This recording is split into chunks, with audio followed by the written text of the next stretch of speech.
Nitin Baid, welcome boss. There is a certain kind of cinema that exists and one can do very different things, and cinema as a form is a very new form and still constantly evolving form. Meeting the right kind of people who can inspire you and who can motivate you, because it's a very difficult line of work. That is where I sort of decided, okay, this is what I'm doing. I watch a film, I see a film. Yeah. But you watch a film and I think you probably see it through multiple different perspectives. For me, it's always understanding the psyche of a story. When I'm watching a film, I just try to observe what I feel. I think those are the best films, honestly, is where it takes you out of your own life, your own reality, and you're feeling what the character is feeling. Their problems become your problems. Yeah. In so many ways, the story is a reflection of the storyteller. There's a certain way society decides what's good and bad, but there's nothing good and bad. It's all subjective. When did you know you were good? I don't know. I'm still figuring it out. Come on. I'm seriously, I'm still figuring it out in terms of like, there's nothing called good. I feel like it's all momentary. In terms of good or bad, I don't take it as like, am I good or bad? I've never thought about that.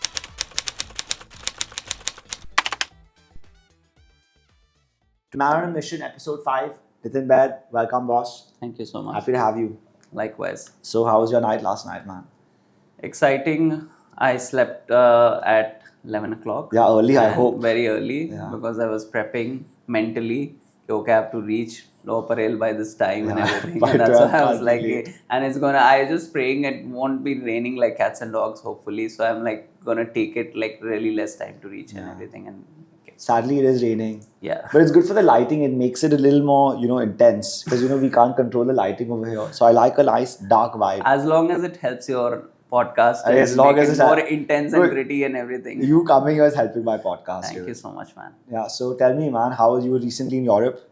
Talk about that, dude. How was that? As in, this was a trip which was supposed to be a 10-day trip, which became like a 25-day trip. We won't talk about why it became a 25-day trip. That's for behind the camera. It was like started in Spain, Barcelona, then we went to Menorca. There's a friend we were meeting, and then there are 10 of other friends joining in. And then from Menorca, we went back to Barcelona, and then Caracas, and then ended in Paris, and then back. But really, really nice, easy, relaxing trip with a lot of friends, and just kept like meeting some really adventurous, interesting people through the way. I'm sure, man. Yeah. Sounds fun. Yeah. So back in Bombay, are you working right now? I've just started getting into it. As soon as I came back, I got a bad viral, so I'm just recuperating again. But the work has started. Primarily, it's been a little slow right now in terms of work, but at least there's some stuff that's been like, which was the other pending stuff. There's a film of mine which is releasing in August called Ulaj. So there's some work related to that, and then there's another show that I'm working on that's happening right now. So those are the stuff that's been going on, and then there's some other writing stuff and my own short film which I've directed. So I'm just trying to finish that and get the final copy ready. I want to get to that, and we will, because it's close to your heart, it's close to my heart. Yeah. But let's track back. We'll go back all the way to the beginning. Yeah. Young boy in Calcutta. Yeah. Doing your thing. Tell us about the upbringing. The path that got you here. So I was born in Calcutta. Did my schooling in Calcutta, and somewhere by class 10, I knew I wanted to get into films. I don't know what exactly, where, what exactly, in what form. And after 10th, I was like in two minds where to sort of head, and thankfully my sister and my mom were like, because I come from a business family, and there's my mom and my sister were like, okay, you decide what you want to do, but right now I don't want you to sort of get into the business aspect, because if you are here, you're gonna get into the business, that is not gonna hold you back and everything. And so it started with like, okay, let's see if we can find like a place and everything where you can go and study for 11th, 12th and do your college, and then you come back to, if you want to come back to business or whatever you want to come back to. So by the time I decided, my sister sort of found this college, and we sort of like figured on this college, and I wanted to do science. I wasn't interested in commerce somehow. Science? I did science, and I was, because I really love chemistry. Chemistry? I love chemistry. I was a big chemistry fan. Like I still love doing all those experiments and everything. You still do it? Not now, but like I had a lot of fun while doing it, and I think I was a very solid student in chemistry. So it was like to sort of like approach. I wanted to start off with like science, and that's when I went to found this college called Presidency College in Bangalore, which did 11th and 12th. And then by that time I knew I was like, yeah, I don't know what exactly I'm doing with films, but I feel like I want to do some media studies, something. So everyone was talking about BMM, and that's where everyone was like, okay, there's this mass communication. So I came to Bombay. I gave an entrance at Xavier's, Wilson, and some other colleges, and then almost gotten at one of the institutes. And but by that time I had gotten at Christ College, Bangalore also. And somehow, whatever, there's a long story, but it's somehow I landed up there. And eventually I joined Christ College, and it was a very interesting adventure the next 3 years, because I did like 3 years of psychology, English literature, media studies. How interesting, man. Yeah, it was like a very interesting course. Like it sounded like, okay, on a basic level, it sounded like a BA in communicative English, but once you sort of get into the details of it, psychology I think, was a very interesting subject for me personally, which I didn't realize at that point of time. In hindsight now, I think a lot of it, my editing, a lot of storytelling and everything has deeper layers, which when I'm observing people, when I'm doing things and everything, is like, yeah, I constantly go back to those roots in terms of, without even like realizing how I'm doing it. Because you have a better understanding so, of people. Yeah, you know? and it's like, of course, you do a lot of theory, which seems like but we had like a lot of these self experiments which one had to do in psychology.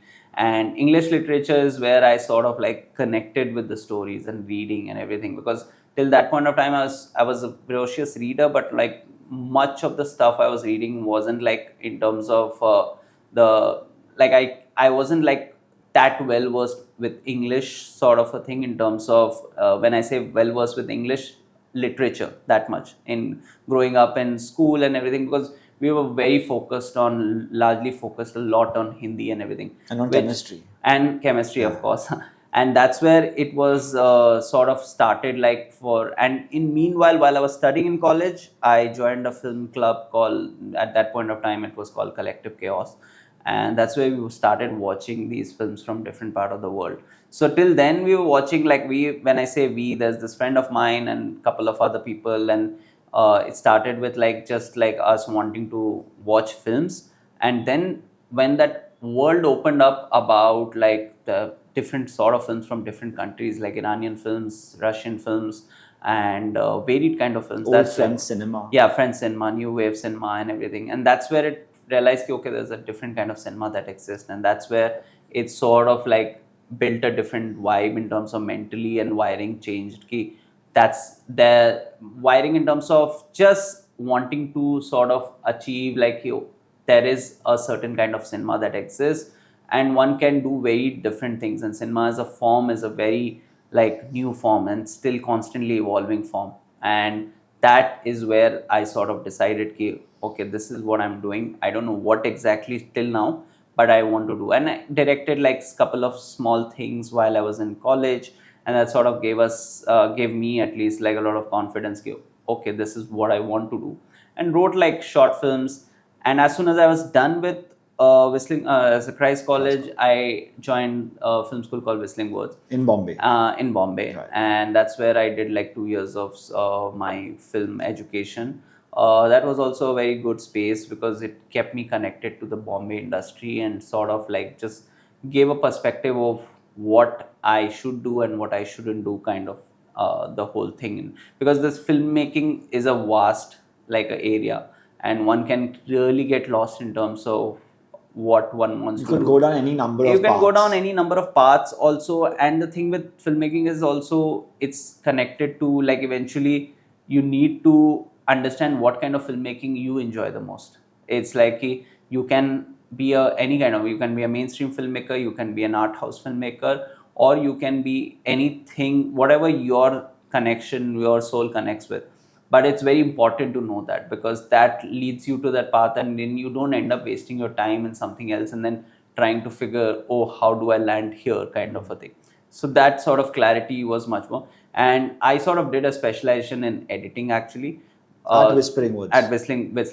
Yeah, Whistling Woods. And because the thing was, I was in a state of flux as to, by the time I passed out of this one, because my dad wanted me to join the business, and I was in a state of flux. Okay, what do I do? Like, I need to start earning quickly and everything. And then that's where somewhere I was mentally like, is there like a line which I can, at least a craft which I can learn very properly, so I can make money I off can of. make money. And while I was in Christ College, I was doing these small stuff like these videos, like corporate videos and everything, editing and everything. So that was connected very easily to me. And I was like, as soon as I get out, I came and I saw in Bombay as an assistant director, and that's something not I wasn't keen on, being an assistant director. And that's where it's Why not? I felt like it's a lot of mechanical work at times. There are like ways, there are directors. In later on, I realized that there's certain ways and certain directors you can work with. There you get a lot more creative control and everything. Otherwise, I found it very mechanical. In terms of, when I say mechanical, it's also means like it's not like the putting down the work in any ways. It's more in terms of like a lot of it is managing things, and I wasn't interested. Logistics. Yeah, it's logistics. It's like this much you have to, the director has to shoot in the day. How do you structure it? How do you make it happen? And it's a lot of running around making that happen. Whereas I was interested in just the creative aspects, and I wanted to just focus on storytelling. Now, I understand from our mutual friend, Alea, that there are two types of, well, I guess there's a director's assistant and an assistant director. Yeah. So what's the difference between the two? So director assistant is the one who is in close relation with the director from the beginning of the project, from the time the project has been sanctioned off. And that person is almost like a dealing with the director on a very personal level.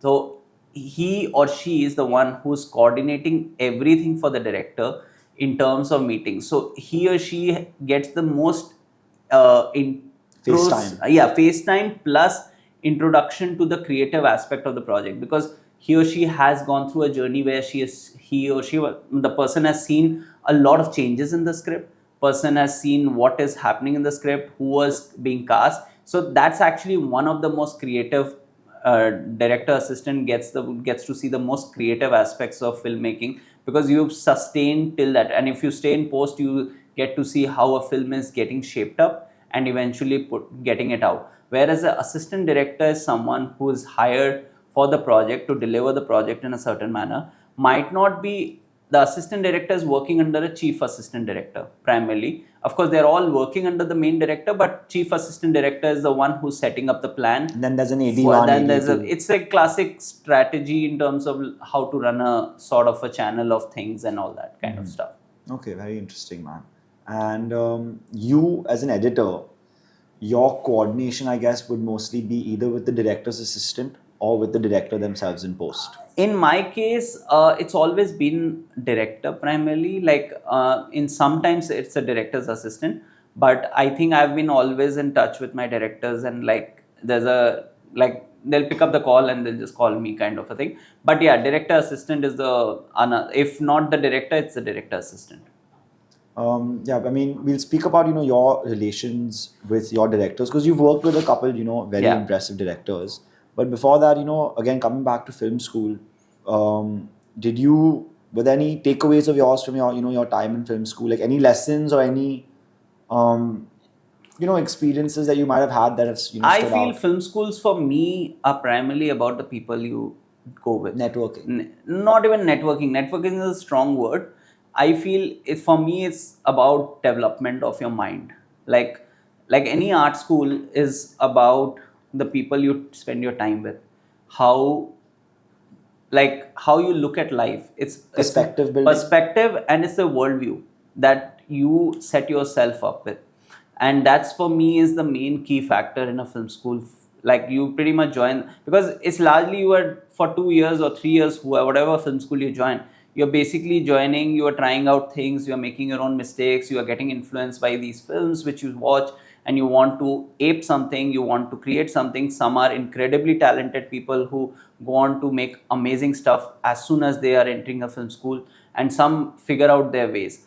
But the main co-factor is to have a worldview is very important, and that's what your friends make up for. Like the kind of people you look up to in friends and whatever the journey that you are living in, that sort of sets you up for the kind of creativity that you want to chase. So it's the exposure. It's the exposure. It's meeting the right kind of people who can inspire you and who can motivate you to do, because it's a very difficult line of work. It can really bow you down, if bring you down, if you are not able to constantly motivate yourself and constantly. Sometimes if you crack through, it's great, but if you're not able to crack through, you just keep need to motivate yourself constantly one hour. And that is what my learning was, that it's going to be a difficult or a strong or a long journey, but one needs to constantly see how to modulate oneself and constantly channelize yourself in different manners, so you can grow much more like than you are, kind of a thing, and you can constantly push yourself. And that's the key factor. Like I feel like in for me, I feel, or any other artist, it's like how do you keep on like switching yourself in some way or the other, where you can keep finding new ways to tell a story, tell things, tell newer ways, and find That like engage an audience more. and all that. Even though like I've been focused much more on the edit, where I'm working on a certain story written by a certain director, but how to even bring myself in my edits, how to bring my personality in my edits, Like that, your voice. yeah, And that my voice and everything, and then again mixing it with the finding the voice, merging it with my director's voice. There finding a balance in it, where I would fight for something, like I feel this scene should be there or that scene shouldn't be there, and then the director also understanding. So it's a blend of like a lot more thought. And it's a, I think, two things from film school: patience and just keep moving. That's Just keep the moving. that's the main thing I feel like. And surround yourself with the most creative people who are like gonna that be you can learn constant, from. that you can learn from, and then can inspire you to achieve something. You need to dream bigger to have something, like to like plan ahead. Like it can't be like like you can't be thinking of small dreams and everything, and like even if you have small dreams, it's fine, there's no harm in it. But it's like, for me, that's how I look at it. It's like, What about mentors in film school, or like early on? Did you have anyone who you looked up to, who helped kind of guide you, because you were new to the industry, you didn't yeah, have any connections? I think my mentors were, personally, if you ask me, my mentors were the films that I was watching. It's like I was watching a lot of films, and I still watch a lot of films, but of course not as much as I was watching. But it's like the different kind of films I was watching. Those were the only mentors I can think of. Of course, the teachers and everyone, whoever in film school, they are mentors that are at a literal level, and they are constantly helping you form your vision in some ways. But like the films you watch and the director's commentary and just listening to these things were the biggest mentors for me, in terms of like just finding my path. As to, there's no right or wrong way to go about it. It's like you have to figure your own path. And at film school, do you think you were able to find that eye through which, that lens through which to watch these movies, and be able to, because the way I look, I watch a film, I see a film. Yeah. But you watch a film, and I think you probably see it through multiple different perspectives. So where did you learn those perspectives? I think at somewhere University of Leeds? that perspective happens because before even I got into the film school, I was watching so many films and I was reading up on so many directors, and I was doing so much of reading in terms of online reading, and thankfully internet had like sort of like been a great boon in that sort of a manner, or in terms of exposing us to like people, directors, and getting to know more about them and their process and working style and everything. And that itself shapes your mind in terms of how a certain director is looking at it, whether it's Anurag Kashyap or David Fincher or Zoya Akhtar, or anyone you're working with, Karan Johar, or any of these bigger directors that you're working with. That also later on you understand how they are looking at stories, how they are forming a story, and you yourself also build like your ideas in terms of what you are looking for stories. Why? For me, it's always understanding the psyche of a story. When I'm watching a film, I just try to observe what I feel at a certain point of time, and it's that observation is what thrills me, matlab, in terms what that observation is, where I sort of find what is the way to sort of form the story, and why it affected me at a certain level at this point of time, and why it didn't affect me at a certain level at this point of time. And I think those are the best films, honestly. is it takes you out of your own life, your own Yeah. reality, and you're feeling what the characters feeling. Their problems become your problems. Yeah. And that really is down to the way in which that story is told. Totally. Right now, you spoke earlier about hard work and talent, Yeah. and kind of the balance between the two. So I'll give you an example with an actor. I think by and large, from a layman's point of view, you can tell when an actor is really talented. I think that comes out on screen pretty transparently. When it comes to editing, how much of it is down to like you, Nitin, where just have a gift from God, there's nothing you can do about it, versus you spend man hours, really studying your craft. Like how much do you think, how much of a role do you think talent has played in your life? I think talent is 40-45%. If like I feel a lot So it has plays to a be, role. it plays a role, of course. Like to have a vision and to have something to say, that itself plays a role. Because, and when I say talent can be on different forms. It's like wanting to say something, wanting to express yourself through your whatever work you're doing, whether it's editing or making food or making a dish or something. It's like it's I consider that in terms of like just putting yourself out there in front of anyone with your work is a talent itself. And good or bad, that's a secondary thing. That is a thing that one can always criticize, because that there's a certain way society decides what's good and bad, but there's nothing good and bad. It's all subjective. When did you know you were good? I don't know. I'm still figuring it out. Come on no, I'm seriously. I'm still figuring it out in terms of like there's nothing called good. I feel like it's all momentary. In terms of good or bad, I don't take it as like, am I good or bad? I've never thought about that. What I like to think about is how can I get better?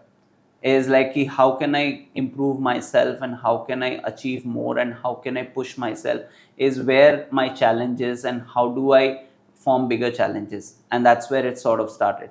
So coming back to your question, whether it's a talent, I feel a lot of it is hard work, especially in this line. A lot of it is communication and hard work. It's like constantly fighting. Like I know a lot of directors who put in so many hours and hours. Like when they enter a film, like as a director, it's so difficult. When you enter a film, you just give your 3 years, 4 years of your life into that film, and the whole fate lies on just one Friday, and whatever can happen and everything. It's a risk you are constantly playing with yourself, and it's a very psychological. Like I take my films very personally. Like if they are not doing well at the box office, if they are not doing well as how I want them to, I also get affected by it psychologically. Though I might not show it that much, but I do get affected by it psychologically, and that's how personally I take my any films of mine. And I imagine if I'm a director, it will be the same. So it takes up a lot of your time, and that's where it's just not talent that can sustain when you are going for 4 3 4 years. You need to have like perseverance, you need to have Discipline. patience, you need to have discipline, and you need to constantly push to get your vision in the right order. So it's just that, like it's just constantly pushing every day, every minute, just trying to get the best vision out of in terms of what you have planned. I think the word that keeps coming through is perseverance, really. Yeah. Whether it comes to not just while you're working on a film, but before. So just Yeah. keep pushing every single day, like Exactly. until like opportunity strikes or Which is whatever. with, like, I'm sure with you also, with like your work, what you are doing with and everything, it's the same thing. You are constantly looking also in terms of your work. You're constantly trying to see how do I push myself now that I've achieved this much. I think that's a generality. I think Yeah. among anybody who's successful at anything Yeah. is you have to keep at it. And it Yeah. sounds so cliche. Like Yeah. I've had like my previous, how many ever guests I've had have all the same thing comes up, right? Exactly. Is what has made you successful, or it's the same recipe again Yeah. and again. Now the path to becoming a successful editor might be different to becoming a successful business executive. But there are a lot of I think there's more similarities No, it's than there are and the differences. similarities are insane, because I'll tell you, like there's this show called Chef Table. You watch one episode of Chef Table as a creative person, and it's just about like these brilliant chefs who run these restaurants and who take their cooking very seriously, and they talk about what like cooking means to them and what they, and every time you will watch it, you'll feel like this is what I'm going through as a creative person, or this. So the connection is pretty much the same, and whether the forms keep changing as to the, but how you might looking at developing something or construction or something in a very emotional way is the same way I look at making films, and that's the difference. And the risk is different in terms of how we are dealing with it. You have something very concrete here, might not be concrete. It might, on a Friday it might just fully fall apart, and you are like back to square one, and you have to again resurrect this whole thing. I was gonna say, I think there's actually so many similarities because the life cycle of a project is very similar. Yeah. 4 years, Yeah. roughly. Yeah. I feel as though for me, in my projects, it's a piece of me. It's like my Yeah. child. Yeah. So the same thing I think in Totally, film, and totally. it's a collaborative process. There's Totally. 100 other people Yeah. working on it. So you have to be able to communicate. Yeah. You have to be able to work with people. Yeah. Manage egos. All of it. It's Yeah. all part of the collaborative process. Yeah. But the way I see it for myself is here's how it's different, because you said it's tangible, right? For us, we know if the project is successful because You know before, like if it's the properties get sold and everything. For you guys, like you said, and it's a creative thing, Yeah. So it really is, how they say beauty is in the eye of the beholder. Yeah. It's very similar. Yeah. So you don't know if an audience is gonna Yeah. take to the film, not Yeah. take to the film until that Friday or Saturday. Yeah, and sometimes it happens like the audience which you made the film for, they haven't lapped it up. But some audience sitting in tiny place in Japan and everyone, and they suddenly love the film, and you have a great amount of respect coming from there. And that is what I'm saying. The art, the whole thing with art is there's an entertainment and engagement to a story that's universal, but what is good and what is bad, sometimes it's very hard to sort of like find the blend, because the society dictates like, well, this is good and this is bad. But one cannot, like, you and everyone has their own opinion, but it can always be what might be slow is not bad per se, or like a film which is slower is not bad per se, or a film which is like very faster or like very on point is not the best film. It's like the perspectives keep changing in terms of, and when you watch a film also, what emotion you are going through at that point of time dictates the kind of way you enjoy the film.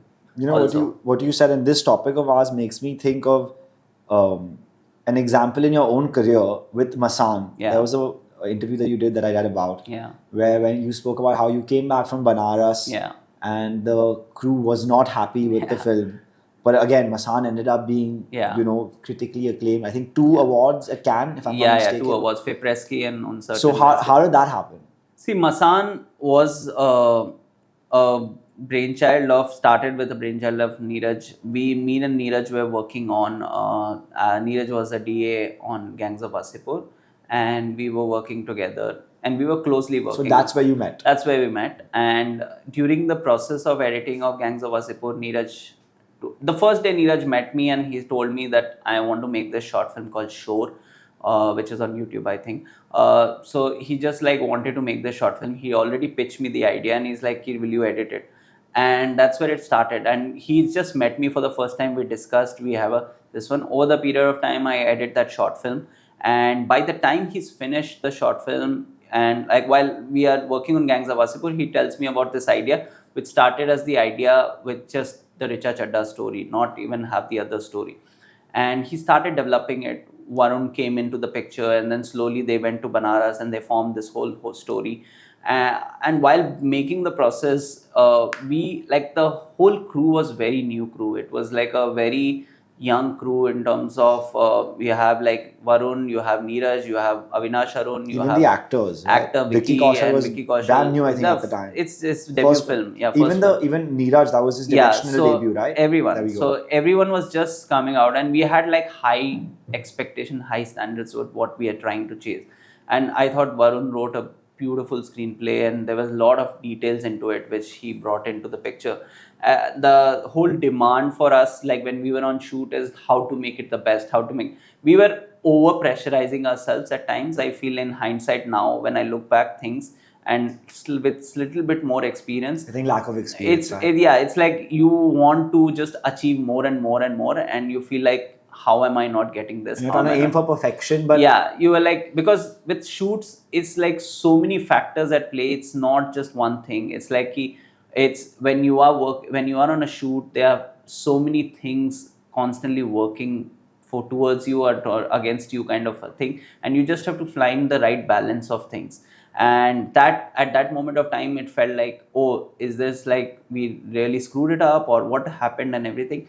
But when we came back we were like, okay, let's see, maybe it's a decent like average film kind of a thing. And we were really scared because I feel somewhere, because working with Anurag Kashyap and working around him kind of a thing, we were really we were scared like what will he say to it, what is his opinion is going to be. And somewhere that was like very affecting because we wanted him to like the film and everything. And I think that the first time he saw came the opening scene, which we thought we should go for reshoot, and this whole thing. He came and he saw everything is good, and he asked for one minor edit suggestion, and that sort of worked very beautifully. He just wanted to change the perspective of just making it this one. And that's where you sort of realize ki you just need to be more easy with yourself, and you just need to see filmmaking is it's a you when you are shooting a film, it's about covering tiny blocks every day and not thinking you have a larger picture you have in mind, and every day is that achieving one tiny block. It's like in piecing that, a puzzle. it's piecing a Right, puzzle, right. and you are just picking up those tiny pieces and then forming it together. And there are things which I felt strongly about. There are things which I would say, Neeraj, we shouldn't do this and we should do that. And it was a very collective process. Like there were things which we would change. We would like reshoot some stuff or whatever we wanted to. Like just have to come and like discussion, and everything was open to discussion. So there was a lot of pressure, but I feel like it was, in hindsight, it was the most soulful, like most in like enjoyable process of like forming a film, because you're so new, everything, you don't have set standards So for anything, exciting because and it's so fresh. it's so fresh, and then you don't have preconceived notions about what you want to achieve, because that's when the best filmmaking happens, when you don't know what you are, when you don't hold with any sort of preconceived notion that this is how the film should be. You have to take a close up. When I feel now, when I always look back, and even when I went to direct and like the short film which I did right now, it's the idea is like how to break away the preconceived notion. Of course there's a form that you have to follow, but how do you break the preconceived notion of telling a story, on how to achieve the rawness of a story? And I feel Masaan worked because so beautifully, because there's a rawness to it. There's a feeling of something of very true and honest, There's a which is freshness coming. to it, Very right? freshness and honesty is like shining, and I feel like that was what Neeraj, Varun, everyone, the whole crew sort of brought in together. Every department of the crew got in together. That feeling of like, oh, we are chasing something fresh and chasing something new, and that feeling just came across So me. like you said, like the rawness, the freshness of the Yeah. film, in so many ways the story is a reflection of the storyteller. Yeah. And you guys are all fresh new storytellers, and that came out on film. Although I still find it so bewildering that, such a good film, so critically acclaimed, and the filmmakers weren't happy with it when it was It's like, it's what happens is ki you are spending like 40 days on the set, and every day is a battle on a set. Like there are battles which you will hear about it, and like me and Varun are walking on the other lane of the road. They are shooting to kisi rail se gujarti, and Neeraj calls us up that there are no gas balloons. Can we arrange for gas balloons? So Stuff like that. yeah, it's a tiny problems that come like out of nowhere, and then you are running around while we are eating somewhere, and we are running around trying to find some gas balloon person who can fill a gas balloon, and eventually you don't find it, and Neeraj applies some sort of his physics education into it, puts a stone, makes it happen, eventually makes things happen and all that. But like every day is a different challenge, and what happens is, and you're constantly evolving as a script. So certain things I'm like calling up Neeraj, like we are shooting for 36 hours one day, or 24 for almost like 36 hours one day and continuously, and we are like, okay, should we shoot this or should we not shoot this? And they are constantly evolving as to the process and everything.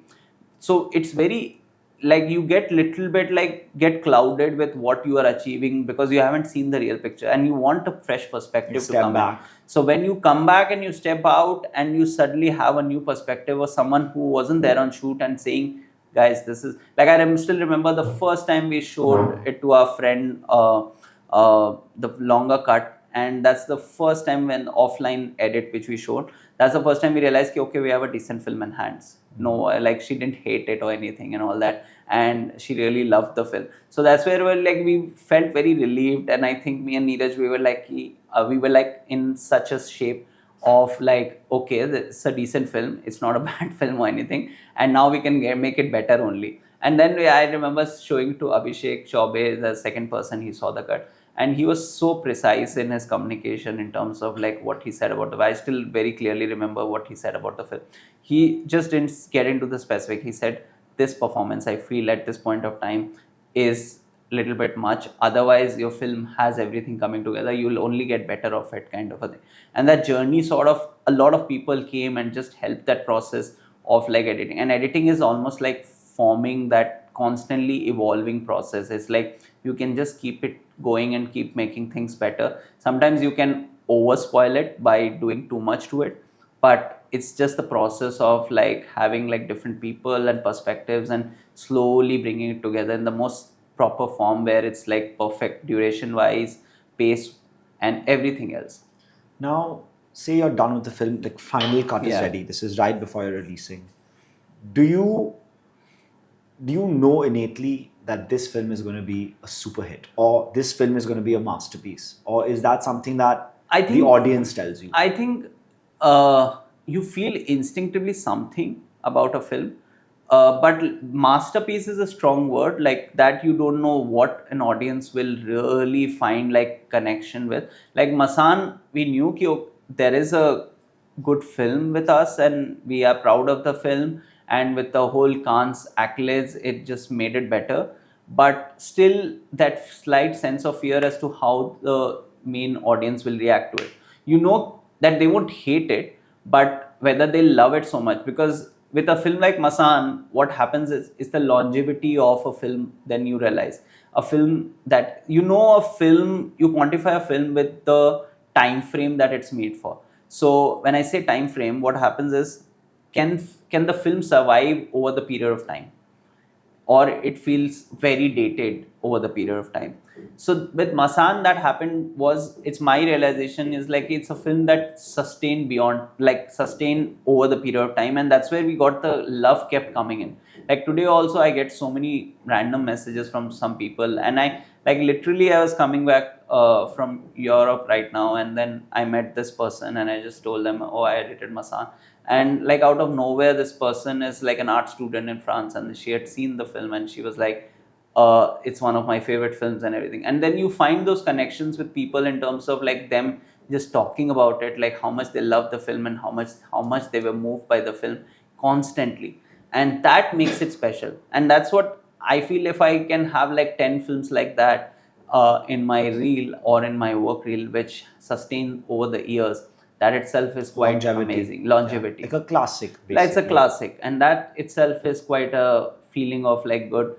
It's a great feeling to have, like where you can sustain some sort of a time period, and you, even if you go back to that film and you feel like there'll be rough edges always because you have worked It's in never a going to certain. be perfect. Yeah, but at least at a core emotional level, what does it make you feel, and does that make you feel still the same way?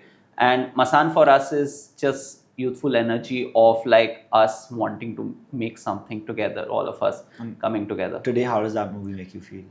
I feel I'm proud of that film. I'm very proud of that film and all the people I work with. I feel like that film gave me the best friends, uh, the best people in the industry who are still my friends, thankfully. And it's a journey I felt that set me up for a certain kind of journey. If that film wasn't there, I would be on a different pathway altogether. And that's, I feel, whether it's luck or whatever one call it, but it's beautiful to have like something as a starting point like Masan. Considering that was your first film, and obviously it was such a big success, are you most proud of that piece of work, or is there something else for you that really I stands feel closest to your heart? I'm close to a lot of films of mine personally. If you ask me, I haven't had like, I don't hate, like I haven't hated any experience of working, because I feel like for me somewhere down the line, it's the films is not the ultimate goal. It's the working process. It's the people, and film will happen. Film, sometimes it can go wrong, sometimes it can go right, but it's the journey that I take with a film is very important for me. It's like, do I feel having a journey which is fun and which is satisfying? That is for me is the process.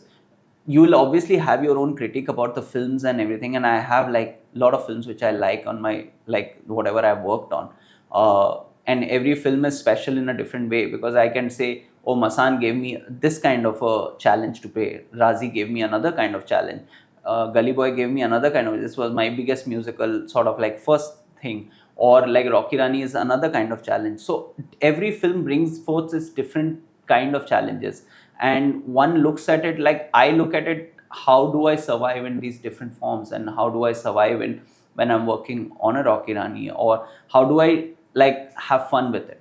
And thankfully I've had fun with all the films that I've done, and in a weird way all the directors that I've worked with are the most amazing directors, like, and it's been just a beautiful journey in terms of just interacting and working with them for me. And that goes for every director, even the smallest of the film I've done, I've had a lot of fun with. And I feel like that is one factor I always feel lucky about, because I hear a lot of stories of people saying, oh, this director is that, and I have had terrible, but thankfully I've been lucky to work with amazing human beings as directors. So and you've never had any bad. I've never had any bad like experiences in terms of like going with. I've had like experience of learning and experience of like there's a certain style of learning. There's a, because you understand direction is not just one way. There are different people, like business is run differently by different people. It's the same thing. Direction is run differently by different people. Somebody is very actively involved on every process. Somebody is distant, but it doesn't change the course of the film. It's like it's their way of working, how they trust you, and how they. And I've worked with all kind of different kind of directors who bring in such amazing focus to their work, that makes me like, that has taught me a lot in terms of there's no one way. You just have to find your process and just have clarity on what you want to say. Is there any, maybe, by and large, your experiences with your directors has been good, like Yeah. you said.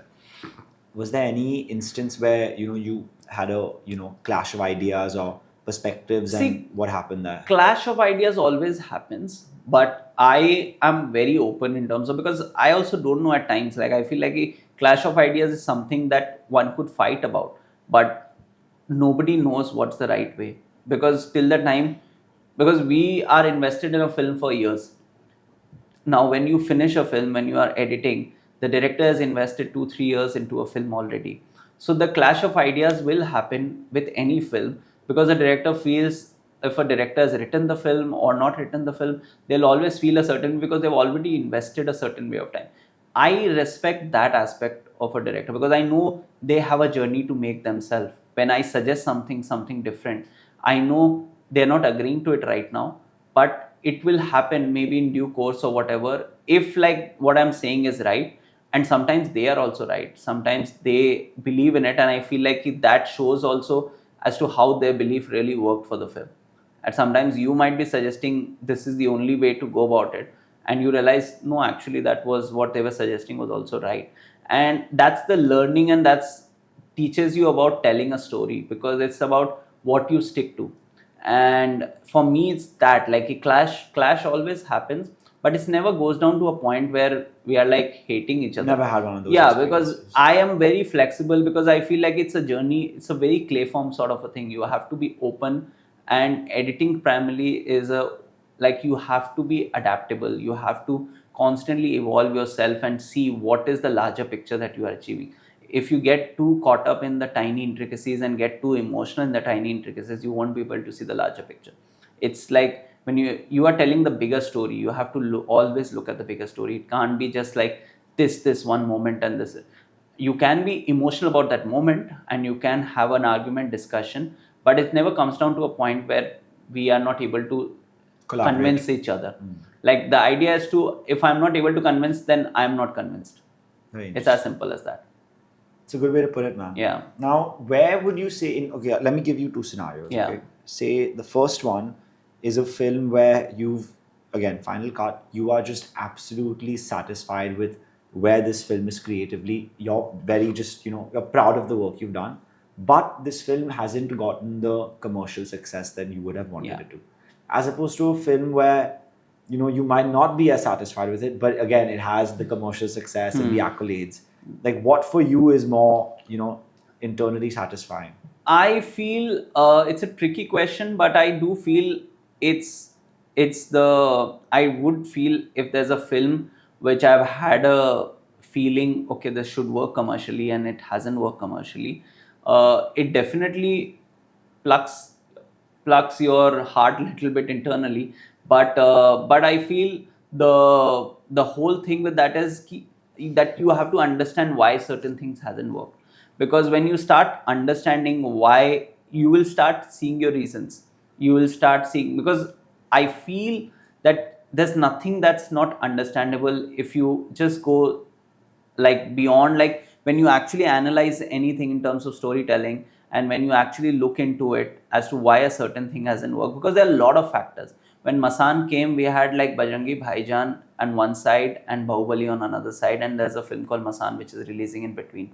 So it's not like you can't put yourself in that pressure, because there are circumstances, there's lots of things, factors play on a kind of release, the right kind of release. The trailer landed or not landed, it's just not today. To make a film reach, to get you out of your house to come to theater, one has to do a lot more. You have to constantly push. So sometimes you have to understand there are other factors, it's just not making but saying that, if a good film is made and there's a emotion at right point, it will still find its audience. It will take a little bit of time. It will, which is what happened with Masaan. Is like we might not had enough screens at that point of time when we released, but the kind of the film, it has managed to reach the where places it has managed to reach. Even when you're getting messages on Facebook and WhatsApp, on the Facebook and Instagram till now, from some person who's sitting in Banaras or some person who's sitting in Bhopal, and like just finding you and just sending you a message, I love your film and this Masaan is my one of my favorite film and everything, that makes you feel like it has its own course, and after a point you can't push anything. The story will always find its way to tell. It seems to me that as a storyteller, again, I'm not a storyteller, but you are, and I would assume that the most satisfying bit would be knowing that the story that you've told has connected with someone. Yeah, Right? It totally. has to be that, right? Totally. That it has made someone feel a certain way, and I think that's the best you can really hope totally. for. Yeah, man. All right, let's track back to your first film, because Yeah. we kind of skipped over that bit. Yeah. How did you break into the industry after So, your time at film school? so how did I break into the industry? As soon as I got done with film school, I started looking for work, and for a little bit of time, I was doing like trying to figure working with like different people. I was meeting other editors, senior editors, whom I could assist. And meanwhile, I had gone for a workshop in South Korea, which was under Abbas Kiarostami and like this really famous Iranian filmmaker and like few other people. And at that period of time, I had met this film editor called Shweta Venkat, who is a very prolific editor, and she is someone whom I met while she was cutting That Girl in Yellow Boots by Anurag Kashyap. And she told me, I don't have anything right now, but let me connect with you once I have something. And by the time I was in South Korea, she messaged me that I'm trying to call you. And somehow it's very strange. Like I was, as soon as I got out of film school, the only film I wanted to work on was Gangs of Wasseypur. Like it was internally in my mind, it was there. You manifested it. I guess whatever you call it, it's there. It's same with happened with Gully Boy also, and like Razi or something. Like I wanted to work on that film because I felt like this is the film I want to work. So as soon as she called, I was just praying, and I remember in South Korea I saw her message, and I was like just praying. I hope it's Gangs of Wasseypur. I hope it's Gangs of Wasseypur. And as soon as I came back and I met her, she told me it's Gangs of Wasseypur. It's a 2-part film and everything, and she gave me the script, and I was like very very excited. And I think I couldn't have a better mentor to start my film journey with, because she was so easy to work with, and she was like really opened up in terms of her process, plus of working, of letting me try out things, letting me work and everything. And it was never Take about creative risks. take creative risk, and it was never about like, oh, there is, you are assisting and there's a certain way you can assist, like you need to only do this much work and everything. And that freedom sort of helped me, because while working on Gangs of Wasseypur, I had cut like 4 short films within the company, and these were like Anubhuti, Kashyap, and Neeraj, some Rohit Mittal, and there's like not Rohit Mittal, there's Rohit, there's another person. So there are a lot of different people whom I worked with while cutting Masaan and while cutting Gangs of Yeah. Wasseypur, and that itself was giving me enough confidence to know, okay, I want to branch out, like I think I'm going to be ready and everything. And then after, by the time Gangs of Wasseypur was getting over, Masaan's journey had started. Neeraj has started working on a screenplay. That process had started. Because he was the DA on that. He was the that DA film, on right? that. So he started working on the screenplay, and things had started moving on. And after that, while they were figuring out, I got another film again with Shweta, where I was an associate, and I sort of worked on this film called Hasi To Pasi, which was like a 3-4 month stint. But again, a lot of learning again happened. We're handling a lot of footage, handling directors, handling like a lot of things and all. And it was suddenly a jump from a very different kind of film to a very different, like a very commercial film. So it gave me a good range of things, and that sort of shaped up a good like mind in terms of for me to walk into a film like Masaan. And as soon as Masaan funding got sorted, everything came together. It just became a very easy process, because as soon as I got done with Hasi To Pasi, I just got Masaan. I think I was lucky in that sort of a way, because to have like I know a lot of people who have assisted much more or spent time assisting much more. For me, it was slightly easier process to jump into it, and from there, it from Masaan, it just from one thing to another thing, and it never sort of like have been a I mean, it's a little bit of a unique story for you because Yeah. the timeline is so much shorter. I Yeah. know from my own friends who are in the industry, it isn't easy to get your own project Yeah. the way that you have gotten yours. yeah For someone who's young, and again, you're not from Bombay, Yeah. Calcutta. How do they, how does one go about trying to make connections and meet people? Say they've just moved to Bombay, what is someone I think supposed to do? you don't have to try hard. That's the first key I would say, is like don't try hard for work, in terms of like the more you make it pressurize yourself with trying for work, it makes a much more pressurized thing of like, because people distance yourself and they feel like you're just Don't here be so for work. transactional. Don't be transactional. It's about creating bonds for me. Like I feel like I never look for work, and I've just met friends, and that's how it has been like till now. Directors, people, everyone I work with, it's been like a friendship that I've shared with. And of course, like it's very easy to say now that like okay, I've done 4-5 films, and then it's easy to say, but I really mean it when I say that it's a friendship that I've formed, kind of a thing. It's like directors who connect with me or I connect with them. It's goes beyond just a film, and it's just like calling up like whether Sharan, Arjun, anyone, like different directors, or Karan, or all any of these directors, when we are like speaking and everything, it's like we're just looking at stories and we're just having fun with it, kind of a thing. There's no, so for anyone new coming in, it's like forming bonds. It's like that for me. It was Gangs of Wasseypur was connecting with so many filmmakers at one point of time, and that those filmmakers went on to make films, and that itself was like a starting point for me. I never looked at, oh, Neeraj is going to make a feature, I need to be closed or something. You never think like that. If I never been that calculative in terms of things, but if you feel, if it like there's no one way also, I feel sometimes if you feel it paves your way into something, then see what's the best route. But I feel that don't pressurize yourself into just forming a transactional connection, because editing or anything, any sort of filmmaking process is so much of just having confidence in your crew member.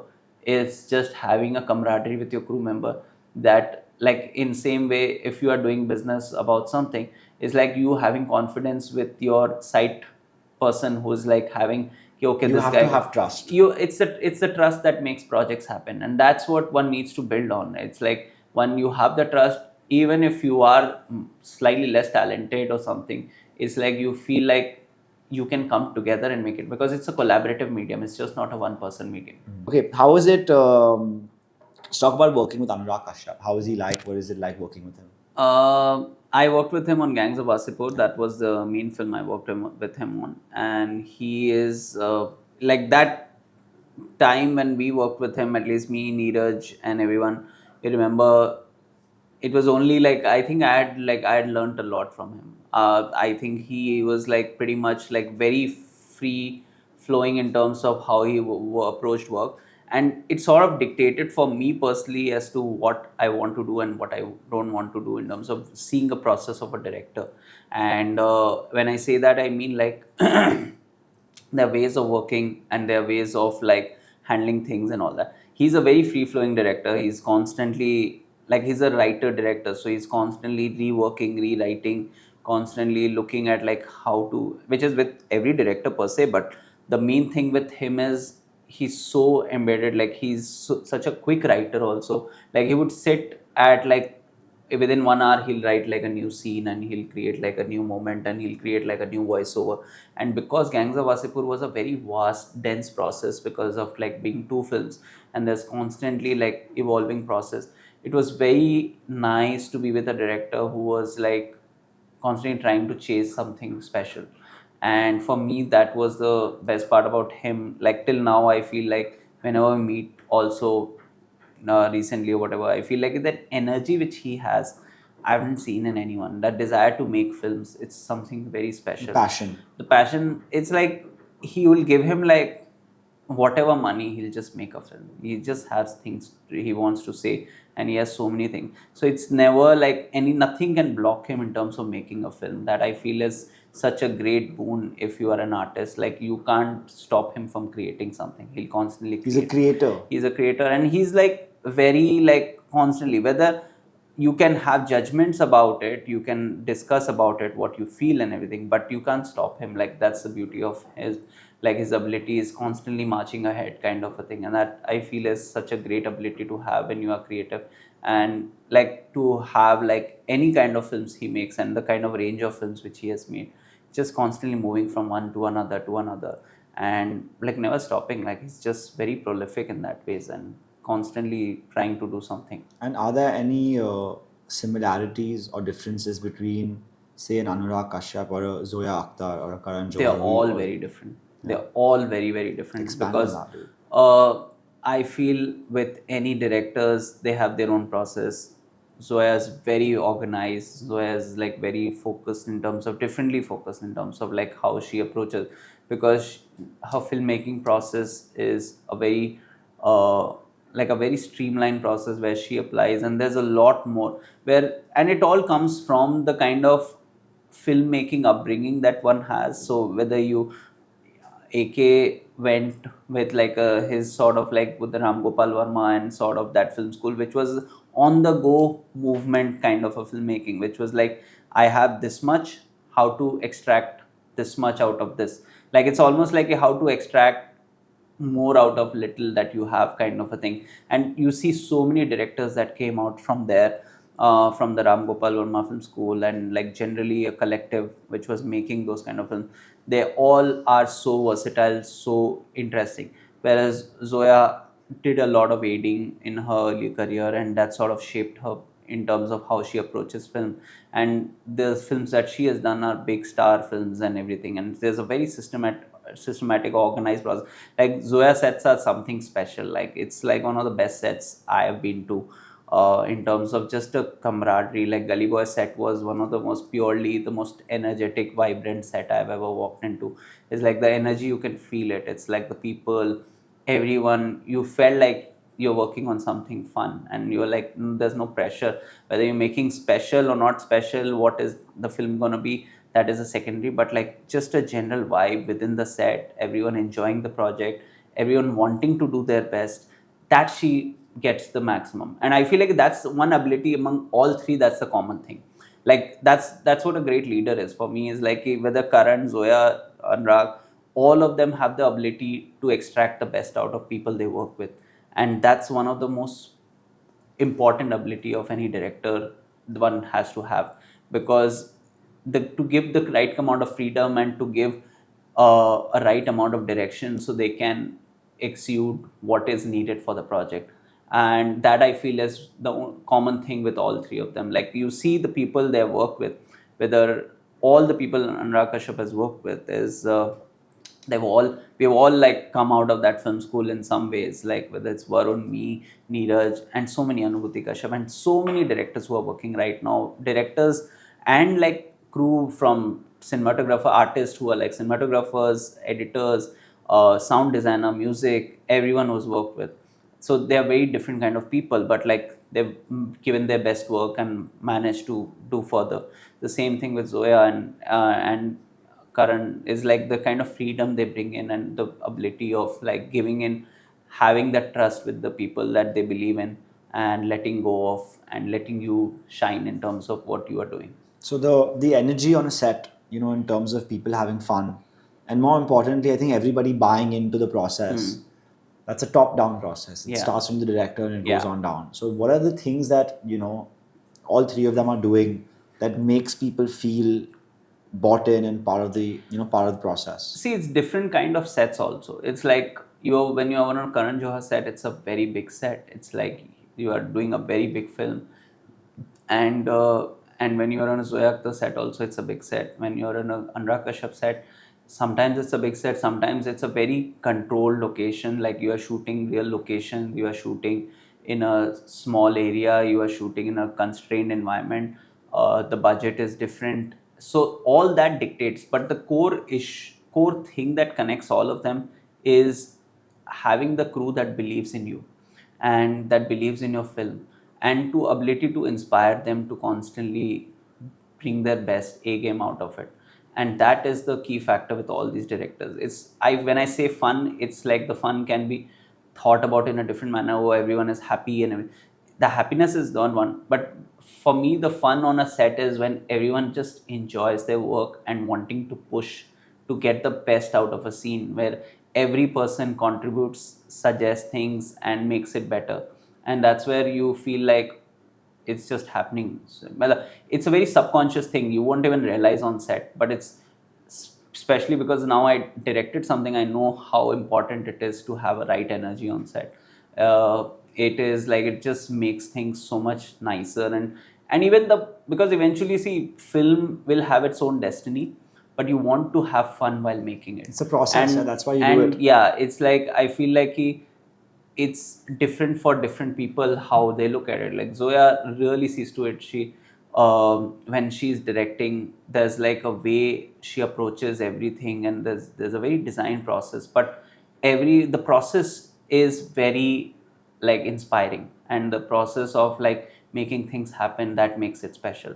So which is why like Gully Boy, even when we were working, the edit process, everything was very special. Like I feel like Gully Boy was very smooth. Like I don't remember editing so much. I remember eating lunches more and what are we ordering for lunch and where we are ordering. It's like that kind of a process because we are all are foodie and that sort of a thing. And the same thing with AK also, he's also a foodie. So it's like Wasseypur was a very different level of different kind of stream because he was a producer also that time, much more prolific producer than in terms of.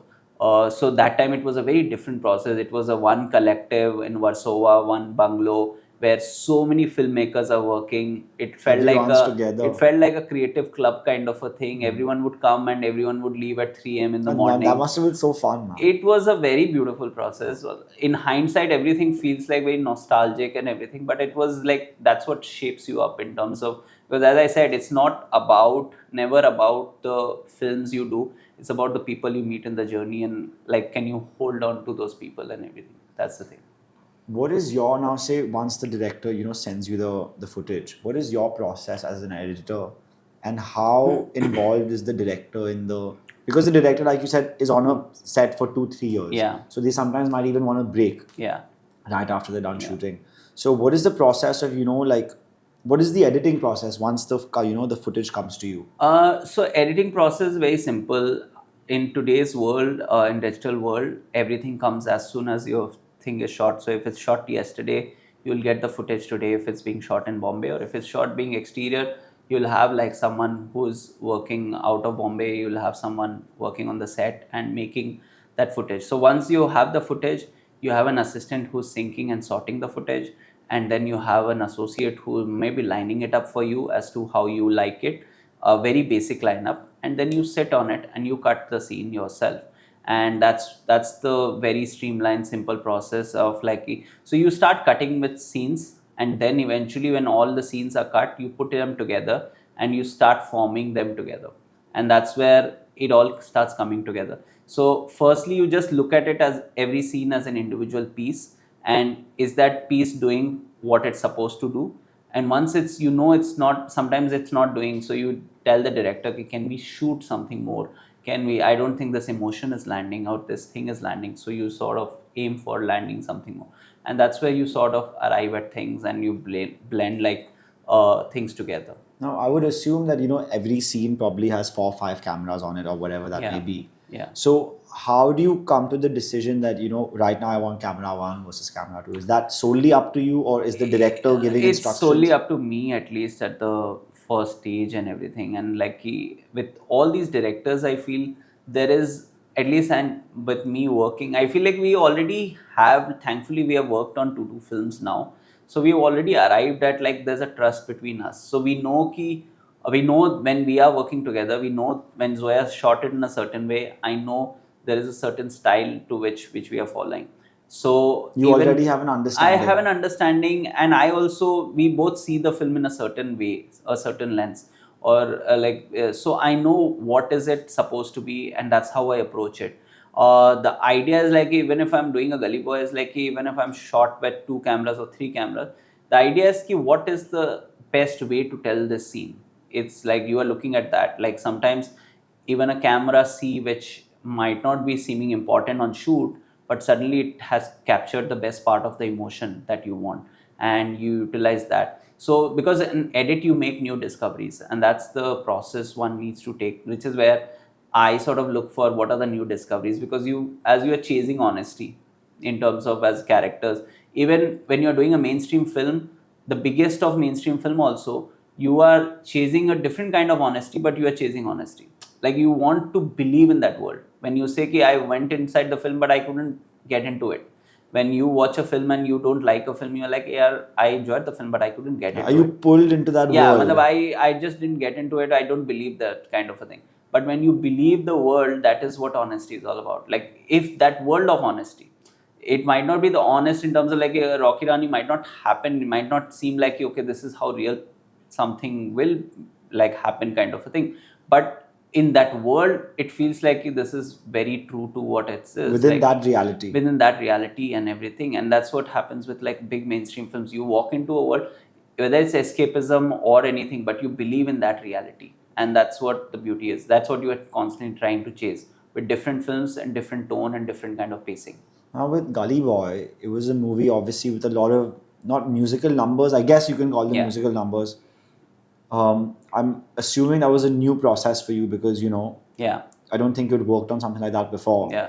So was it a learn as you go type of situation, or was there something that you had seen in your past, from watching films that you could, take and apply to this? I think the thing with editing per se is, it's anyways, I see editing as a musical piece. Like I see film per se as a one musical piece. When you are editing a film, it's like you're constructing one big piece of orchestra music or something, whatever you call it. Uh, uh, because there's a certain sense of rhythm, certain sense of flow that you are creating.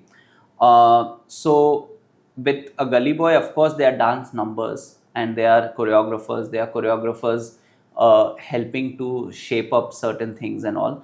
But at a mean level, it's all eventually a form. Like you are used to a form, you are working towards making that form better. So it's not like, if you know a certain sense of rhythm and if you have a certain sense of way of cutting things and you understand beats and everything, then you won't question it. Like it's a free flowing process and you discover it yourself.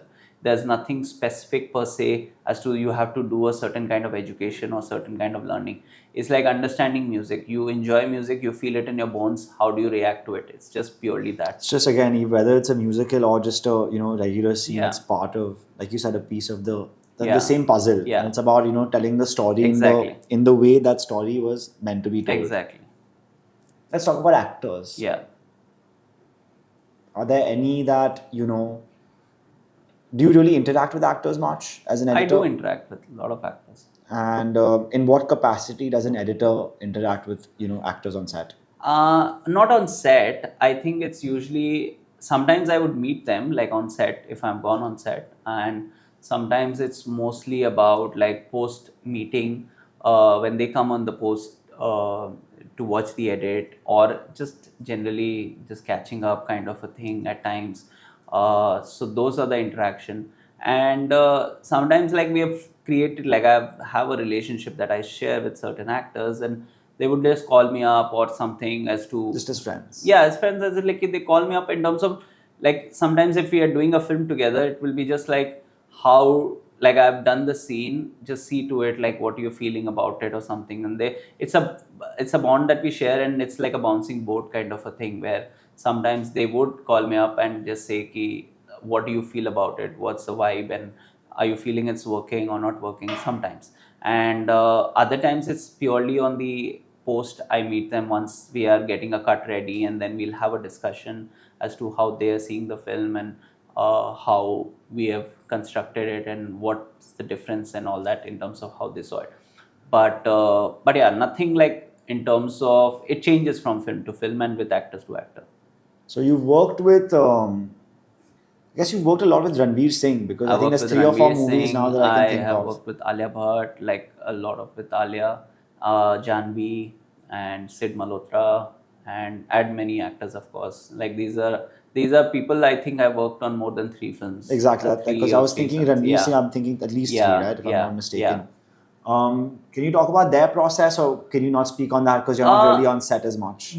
no, as in like their process per se, I don't know internally what is their process in terms of how they approach it. But I think with all these amazing actors that we named right now, it's mostly they bring like a lot of like they bring their A game into the thing. So it's when you are working with any of these actors, uh, that they are putting 120% into it, like when they are coming into a set. And my duty as this one, like, and I take that very seriously because I love my actors, is is like how to extract the best out of their performance, and how to push in terms of getting the best moments and best things out of it. And when you work with certain actor for a period of time, or like this one, you do understand certain things, certain like. But Ranveer is like with any big actor or any like a great actor, they have such an ability to mold themselves into a different person with every film.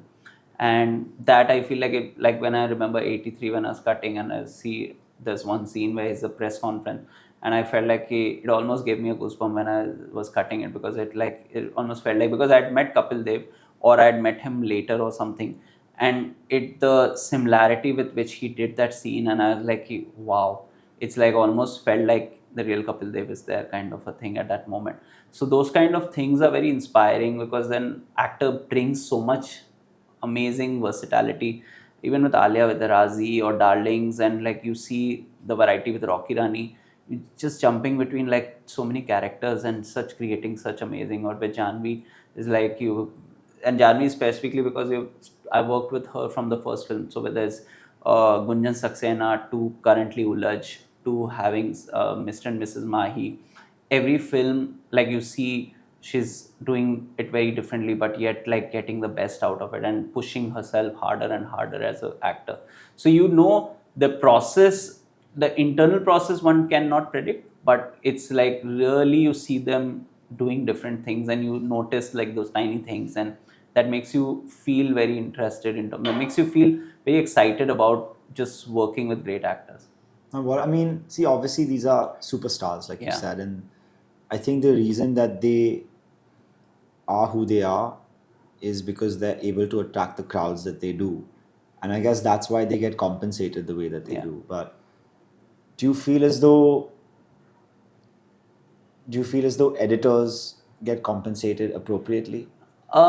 I think it's like it's a constant battle right now. It's like it's something that I've spoken about in a previous podcast also, which I had a thing about, and it blew up in a very interesting way as to, because I just mentioned about how assistant editors are getting paid lesser than the. I think I have seen that. I've Yeah, seen that. so Yeah. so I think what is there is, as I always said, it's like, I think actors, whether you compare or not, but obviously the assistants and the editors, and there's generally, I feel post production is looked down little bit upon in terms of when it comes to Why is that? budgeting.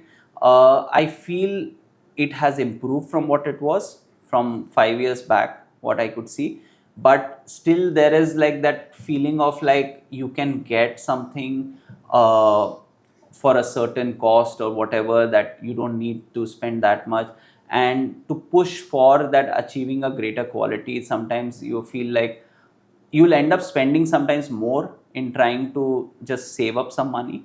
But I feel inherently there's this thing of whatever is seen, right? Like when you are willing to spend on a cinematographer at times, because they're like, that's the visual that I need to have, like someone big or something, I'll put in that.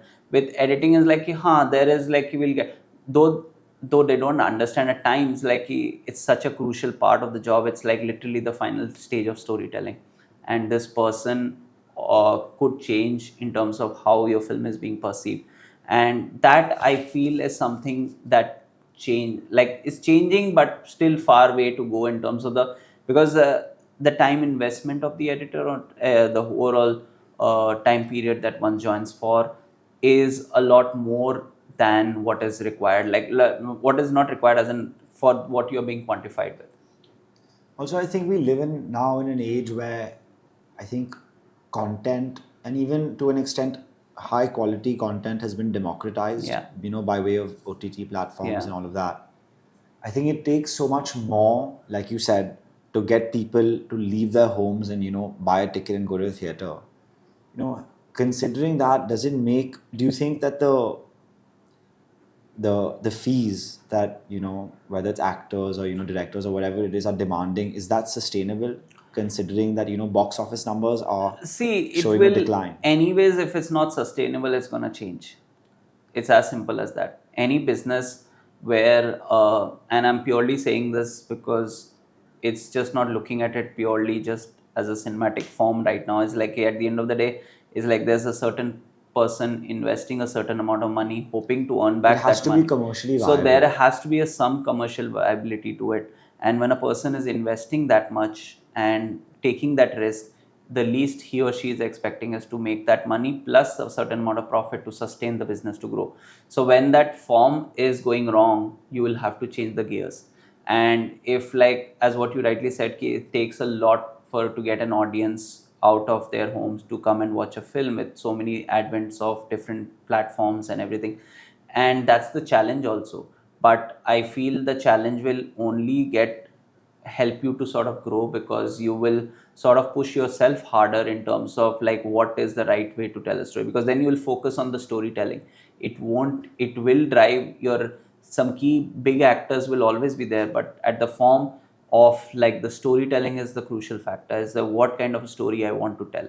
Whether it's like a small film like Munjia, which does like such a huge amount of business in box office right now, and another film which doesn't do, or whatever. So it just clearly tells you there's a story that audience is connecting with, and at the end of the day, that's the only thing, crucial factor that matters, apart from like the key big actors whose film will open up anyways. They inherently an attract a audience. certain kind of audience to open the film. Right. Whether it sustains or not, that is up to the film and quality of the film, but at least that.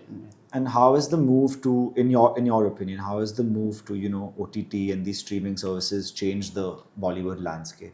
I think changed the Bollywood landscape. I feel Bollywood landscape is coming together again, kind of a thing, and that's why I feel like You see a revival. I feel a massive revival in terms of a lot of thinking and thoughts, a lot of minds going in terms of like what to takes the step ahead, because that last 1-2 years there's so much of content that has happened, and now it's slightly slowed down, and that itself is giving everyone time to think as to what steps they want to take, because it's no more just going and lots of stuff happening and everything is getting made. A lot of things are moving forward because you have a certain money flow coming in, and now it's again finding its basic ground where you are again focusing on, do I want to tell this story or do I not want to tell this story? What is about this story makes it special?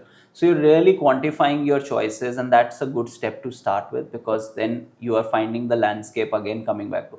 Because at a certain point of time, we are just pushing out narrative one after another, because you had to, pandemic happened and there was so much demand for content on every platform, on everything, that there was like, okay, let's just make this happen. And somewhere where in that process, when that side of a thing happens, the quality will definitely go down when you are just pumping out so much work somewhere. But thankfully, I feel slowly coming in guards, and it will take some time, but I think eventually the theatrical business is going to find its ground in a very interesting way. And how will that ground be affected by AI? Do you have any thoughts on that? That AI is going to affect the ground, but I feel it will attack the advertising industry much more right now. I feel, starting with AI, what it will give you is, it will give you a lot of freedom, but does it give you a voice? I am not sure. That stories, because filmmaking is about human connections, that you, when you watch a film, you make a human connection of a different sort, and AI will create that feeling. But to have a human connection which feels very real, you will have to have a voice. And AI will definitely evolve into something very beautiful, in terms of like, it will become like almost like another human being. But whether there'll be, I feel, when that kind of a thing happens, there'll be a lot of generic copies also which will feel similar, and there'll be a lot of generic voices which will, So the authentic voices the will. authentic voices will have its own say, because then you will realize, when you tell a story from a small town, from a town in Maharashtra, AI can't match it up, like in terms of, you will create the visual, but what to say in those stories is something that a person only will tell.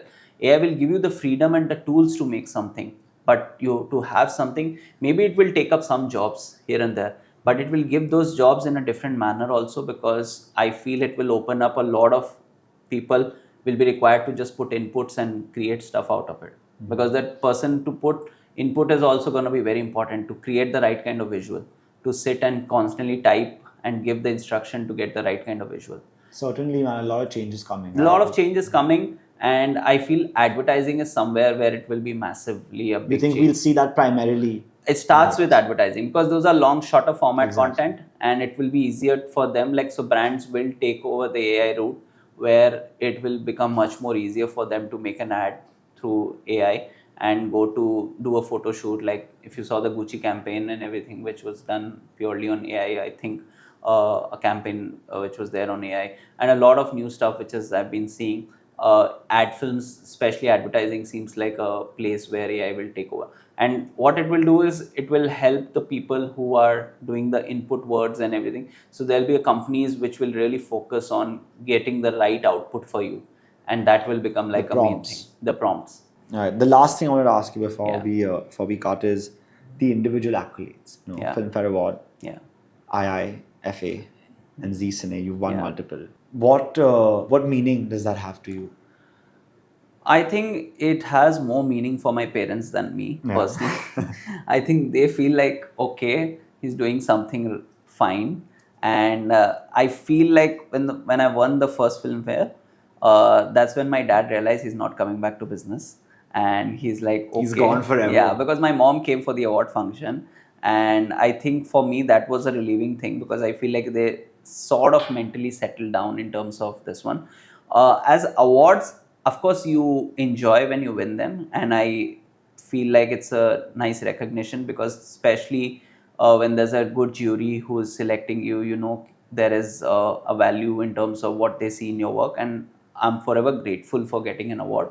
But I don't see it, for me, I feel I don't see award as anything more than that. You're not chasing the accolades. I don't think, I love winning awards, of course. Who doesn't? But yeah, so you love winning awards, but I don't think I'm chasing that per se in terms of accolades. I feel like for me, the chase is like a film. If a film works very effectively, and at a random place you go to and you talk about a film you have worked on, and you see the kind of reaction, that seems like much Connecting more, to an yeah, audience. connecting to an That's audience, and success to you. that feels like a much more stronger connect always. Like on a random flight or a random place, connect, you feel like, where am I? And suddenly one person says, I've seen that film, I really love that film and everything. It makes you feel like, yeah, it's like we did good. Like that's a special feeling to have. And awards come and go because you have awards every year. You are winning someday someone else is winning, so you enjoy the process of it. But there's nothing like you, like I have never taken awards so seriously personally. I liked winning all of them, but it's just the feeling I like, and I just there's Do you have them up in the pad? I have just one. I have sent everything to my parents, Yeah. so they have it. They have all the awards lined So up. which is the one that you kept? I actually, because it's kept, because I recently won, like almost like 6 months back, I won for Darlings, a Filmfare. So that, and then there's another one which I have from Made in Heaven, which I won some Indian Television Award. So those are the two things which I have in my house right now. But all the awards are with my With the parents. and just like their gallery and everything. Of course, they're proud, Yeah, do they, your yeah. parents? And one more thing, I can't let you leave without this. Yeah, Your move from Yeah. editing to directing. yeah. Talk about that. So I just directed a short film, which is What's it called? It's called Chashma with Konkana Sen Sharma, and there's this wonderful kid actor called Ayan Khan, and then there are two other actors who are also amazing, Kabir Shah and Shafeen Patel.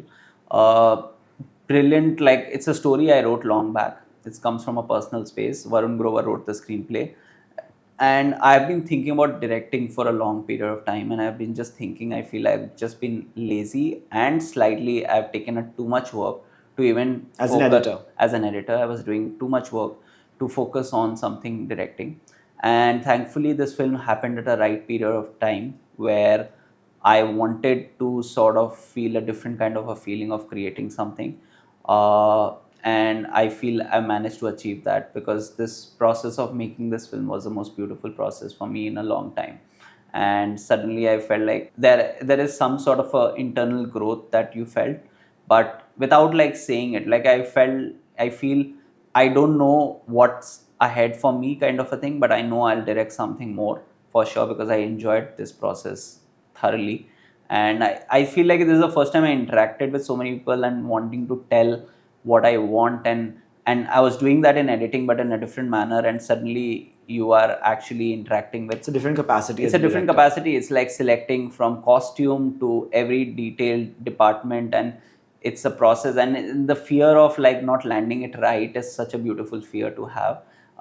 And just like screwing it up on the day, and like again finding your path back in terms of, so that I feel is a beautiful fear to have, and I feel I can feel it more often. Do you see yourself moving to directing permanently, or is it a back and forth I situation? don't know as of now. As of now, I just need to form a story which I want to tell in terms of a long format. That's the first step. I would love to direct for sure, but I don't like hate editing as of now. So I will do a lot of blending of things, and I feel I will produce also, I'll direct also, I'll edit also as of now. And as progressively and as organically things move around, I'll move with it. It's just like, as Bruce Lee says, be like water. I'm just gonna be like that in some ways right now. That's a good. Yeah. That's a great quote, Yeah. man. A good place to. So it's like, for me, it's just that right now. It's just flowing with things and just enjoying whatever is and you there. got to go with your gut too. Yeah, that's right? the thing. I think that is the most That's the important key thing, and thing. whatever your heart really wants Totally. to. All right, man. Thank you so much. Now I think now we finally found a good place to call it. End it. But yeah, I appreciate your Lovely. time, buddy. Thank you Cheers. so Thank much, you so brother. much, man. All right, guys. Fantastic.